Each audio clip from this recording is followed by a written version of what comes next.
क्या आप भी घुटने के दर्द से परेशान हैं और आपको घुटने के अंदर इंजेक्शन लगाने की सलाह मिली है?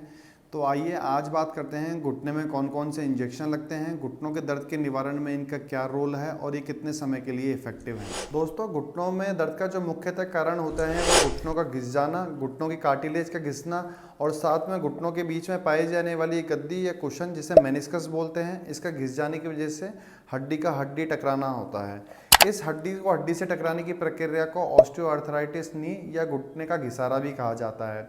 इसकी सामान्यतः 4 स्टेज होती हैं, स्टेज 1, 2, 3 एंड 4।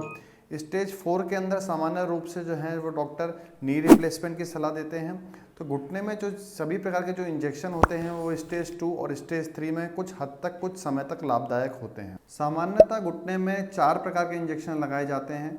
सबसे पहला जो सबसे सामान्य रूप से इंजेक्शन लगाया जाता है वो होता है लोकली स्टेरॉयड का इंजेक्शन।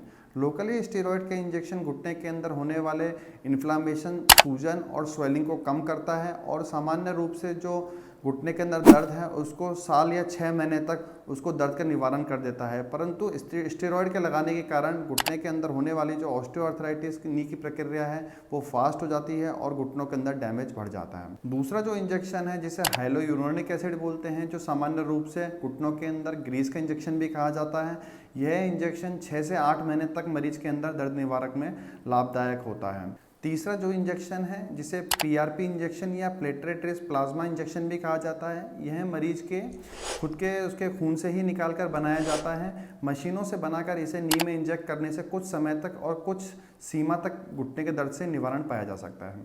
चौथा जो इंजेक्शन है वो स्टेम सेल इंजेक्शन कहते हैं। इन स्टेम सेल थेरेपी को सामान्य रूप से जो लॉन्ग बोन है उनसे निकालकर और मशीनों से प्रोसेस कर घुटनों के अंदर लगाया जाता है। इस इंजेक्शन से भी कुछ समय तक दर्द में निवारण और घुटने के अंदर घिसने की प्रक्रिया को कुछ सीमा तक रोका जा सकता है।